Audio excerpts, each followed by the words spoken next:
अस्सलाम वालेकुम friends, welcome back my YouTube channel पकवान घर। मैं बनाने जा रही हूँ माश की दाल तड़का स्टाइल रेसिपी। अपनी रेसिपी की तरफ बिस्मिल्लाह। एक पतीली में दाल ले लें हाफ़ kg। उसके बाद उसमें पानी ऐड करें और पानी के बाद आप इसके अंदर 2-3 लौंग, नमक और अदरक लहसुन का पेस्ट ऐड कर दें।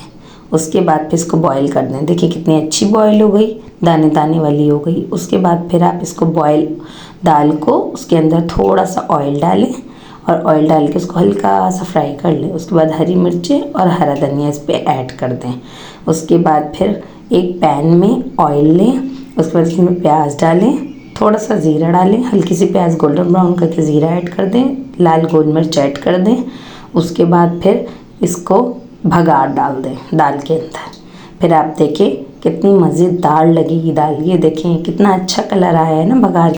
अगर मेरी वीडियो पसंद आई है तो लाइक सब्सक्राइब ज़रूर कर दिया करें, ये आप लोगों की मोहब्बत होती है। कमेंट्स में भी बताइएगा कि आपको मेरी रेसिपी कैसी लगी। Thank you.